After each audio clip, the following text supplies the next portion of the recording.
next artist. Next we have Fresh Talent resident artist, Pam Su. Pam Su was one of the 4 award winners from Fresh in BCB 2019, and you won the residency with Staffordshire University. So if we think back to the last 18 months and more, hasn't been the smoothest experience. A pandemic has happened and it's still ongoing, and so for you guys as the resident artists, it put a bit of a hold on the experience, and BCB and our partners Staffordshire University, Wedgwood and Glasgow International Ceramics Research Centre being able to host you the way that we had originally intended to host. But we had loads of Zoom calls, loads of telephone calls. Even my colleague Jo took you guys on a tour using her phone of the Spodeworks site, so we were trying to fill in the blanks where we could. But you guys were really amazing. I mean, even though that time, and we think back, it wasn't the most creative time for everybody, and it wasn't an artist residency the last 18 months. But you guys persevered and created like some incredible work and really pushed yourselves. So Pam Su, recent graduate from the Royal College of Art, Fresh Award winner 2019, Fresh Talent exhibitor with BCB 2021. It's nice to have you here. Oh, thanks for having me. So, Good to be here. It'd be really lovely just to hear a bit about you and how you came to working with clay. So I grew up in America and I studied film and wanted to be a filmmaker, and somehow that kind of fell through. Didn't really know what I wanted to do. My mom was doing ceramics at the time and she was like, come, I'll teach you. And that's kind of how the ball started rolling. Initially I got trained in traditional ceramics, pottery, apprenticed with a master and got into wood firing. But there's something behind, inside saying like, I want to push it more. And so decided to pursue a graduate degree in ceramics and making it more about sculpture.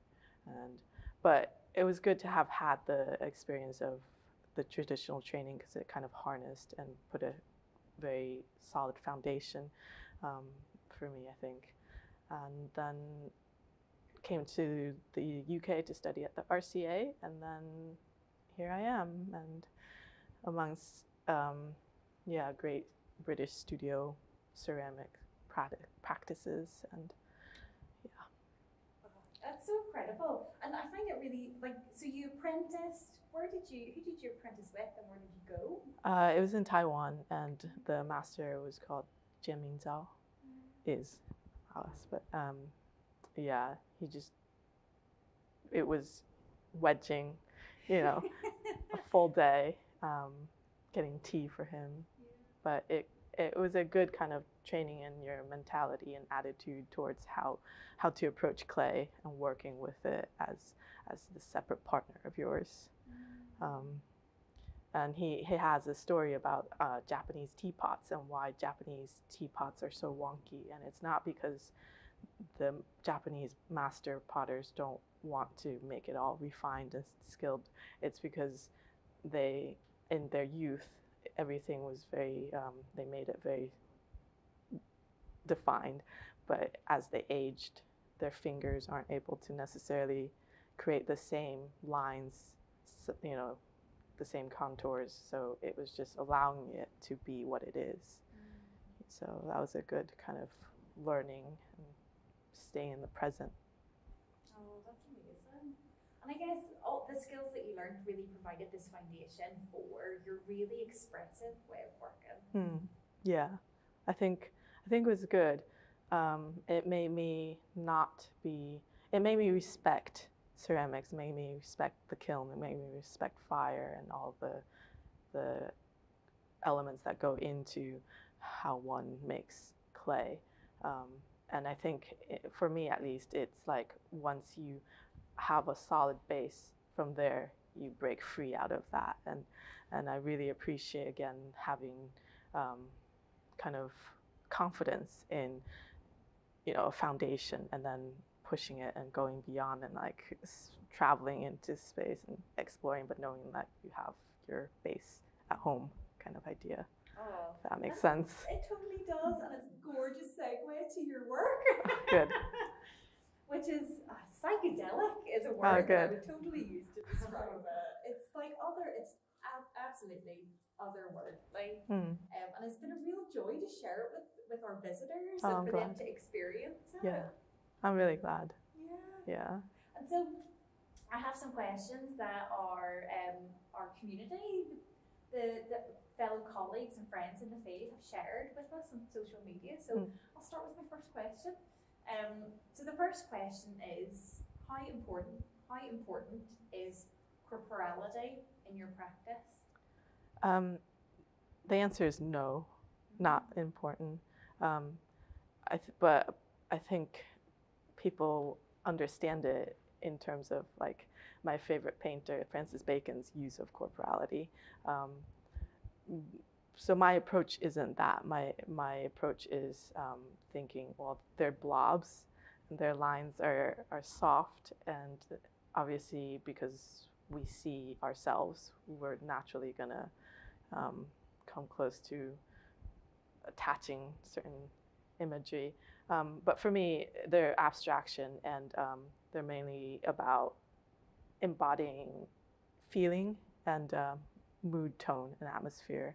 And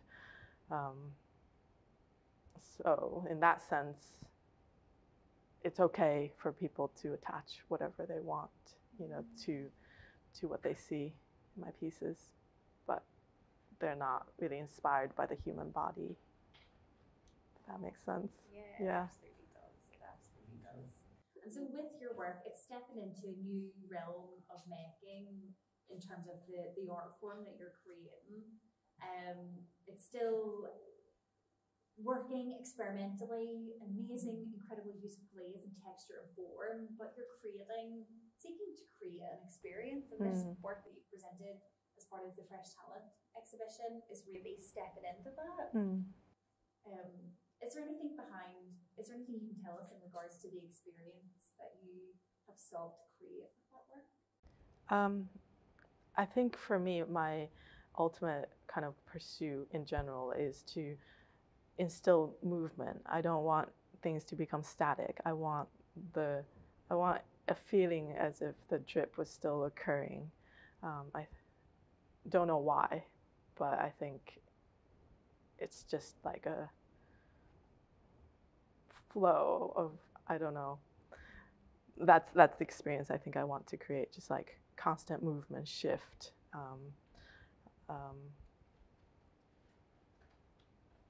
Open for the work. Space and a real sense of energy.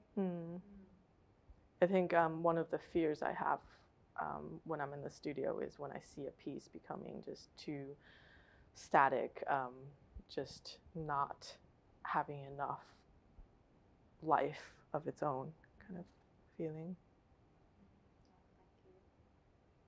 So the second question is, has the pandemic had a more positive or negative effect on your practice and research? I think it has had both positive and negative effects. Just to simplify everything, it's just mainly about time.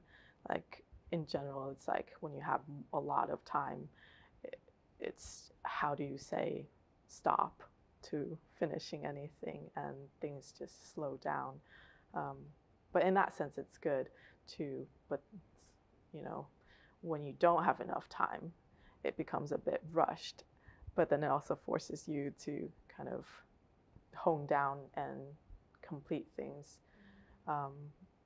In terms of how we've all managed to survive the pandemic, being locked down, in lockdown stuff, I think that has kind of made me think, why am I doing this? And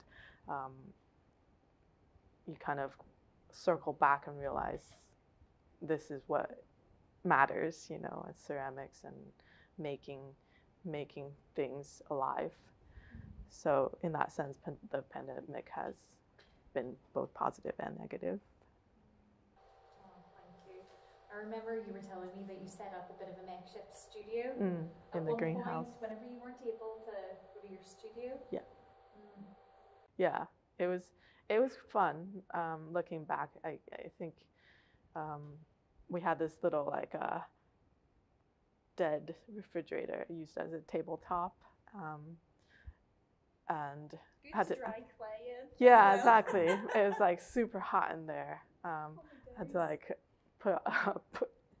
use black garbage bags as roof to cover the sun, but it was good. It was like trying to find alternative ways to still make, but also not make in a way that you needed to overcomplicate, you know, because we spoke about finding other materials like paper mache, you know, things that you can just pick up, things that don't necessarily need a kiln. You're not really tied down to anything. So it was about that period of just kind of playing around, finding a new spot to work in, and just random newspaper. It allowed me to kind of open up and say, yeah, you know, yes, it's about the material of, you know, ceramics, but ultimately it's about the act of making and creating, and that's what like it's all about and fun about.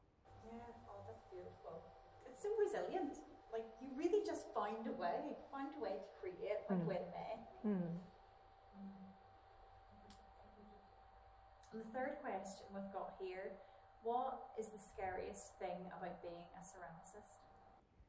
Everything. That's a great answer.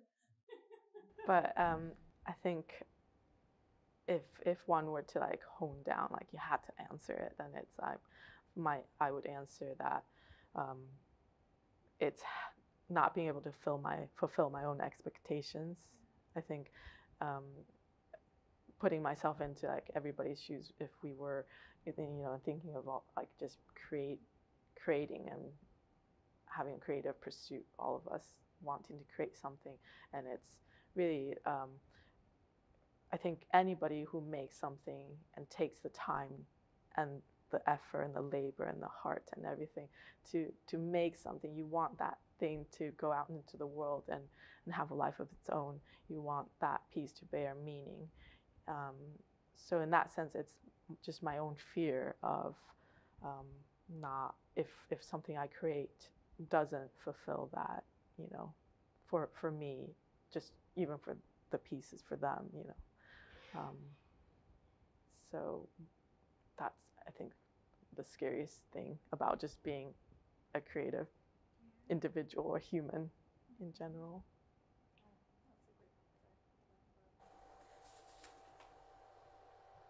So we've got all of our questions. I'd love to talk about your amazing use of glaze and form and what that process looks like for you. It looks pretty flawless and it looks like amazingly expressive, but I've also spoken with other artists who know how you work and how meticulous you are. So for example, with the work that you've created for Fresh Talent, how many firings would be involved in a single piece, for example? So for the 2019, the Red Blob, that one went through about 9 firings, and I don't think there's a limit to how many firings you can have, but it's just how much you're pushing the clay body, how much you're stressing the glaze, and you know their compatibility during that stress and stuff. And you just don't want to get to a point where everything just breaks.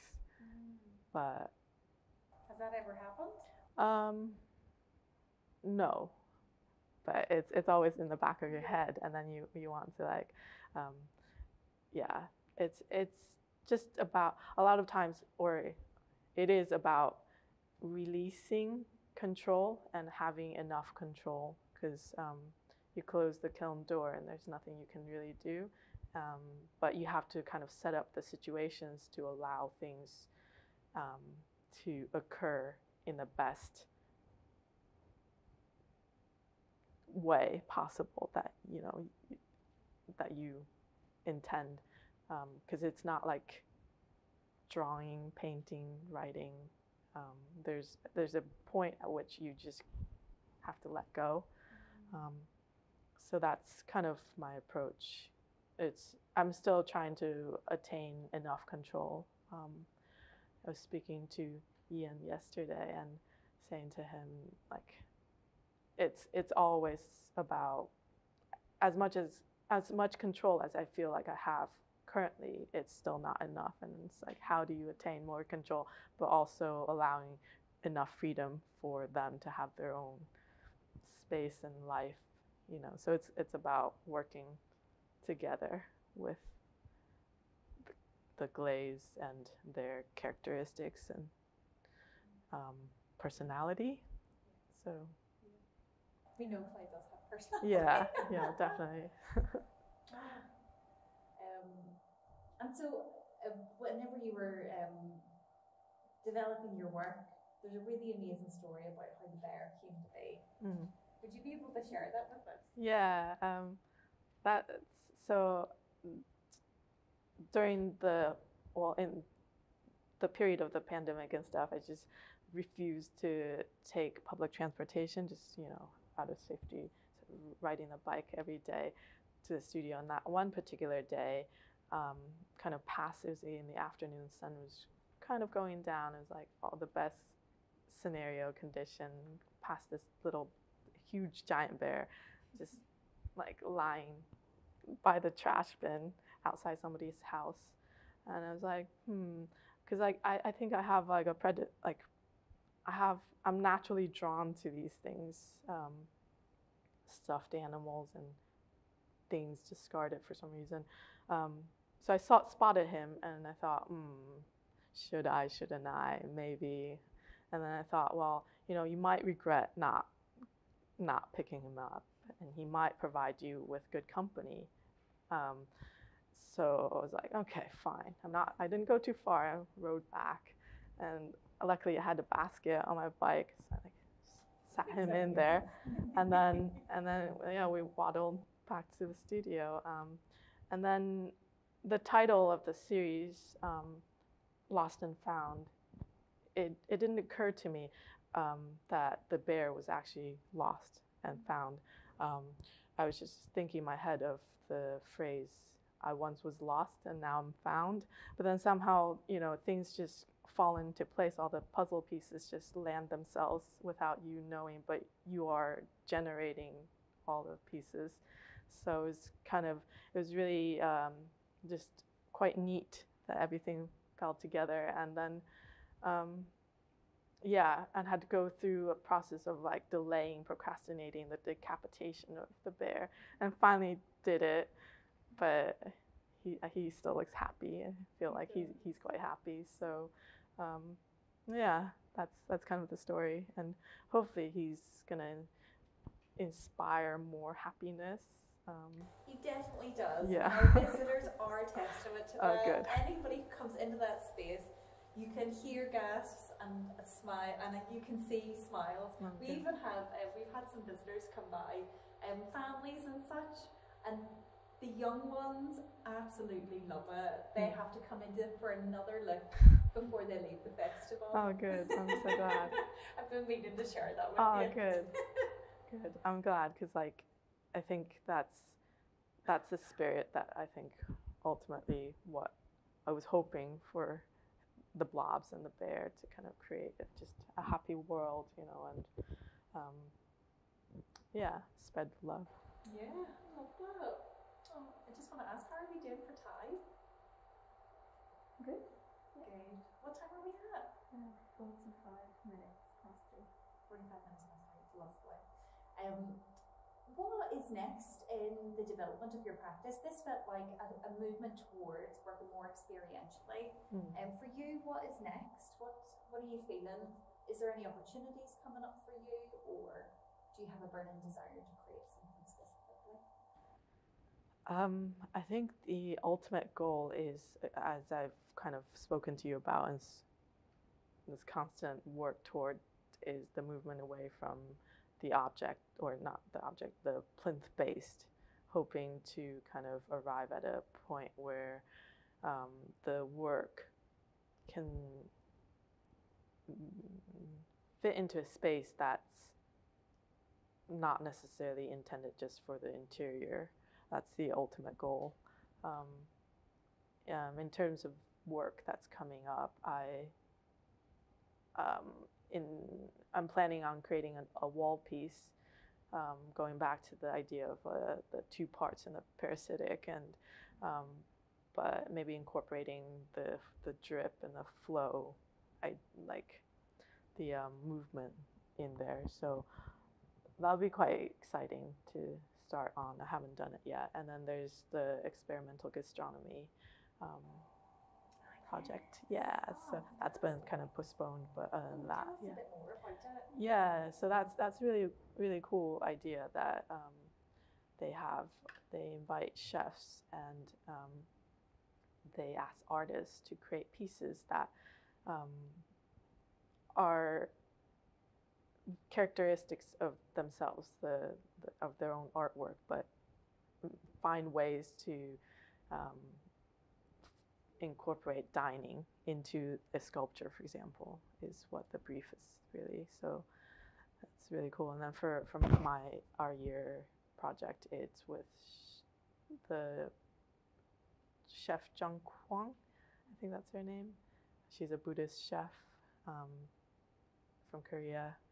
So that's something I'm looking forward to, making pieces that kind of amalgamate both my style, and then kind of what she brings to the table.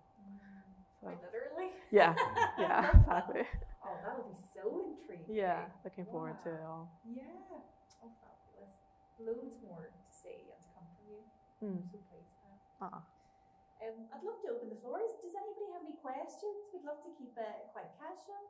Do you have any? Yes, please. So with the work on the plate, would you be thinking when you approach a project like that in terms of that overall look, or are you responding to each one as they come along? I think in series.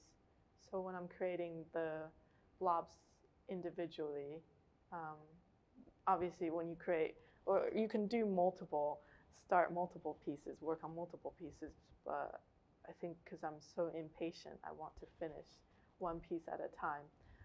But because I'm still in that kind of thinking and mode of space, they will, affect one another. And sometimes, for the most part, when I'm creating something, I kind of situate my brain into that feeling and kind of try to harness that feeling, so then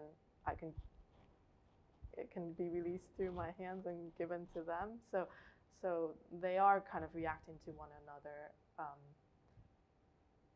as much as they are independent of each other. Yeah. Thank you.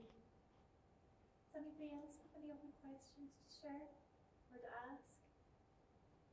More of a comment, really. It's really fascinating that you said that you got the film background.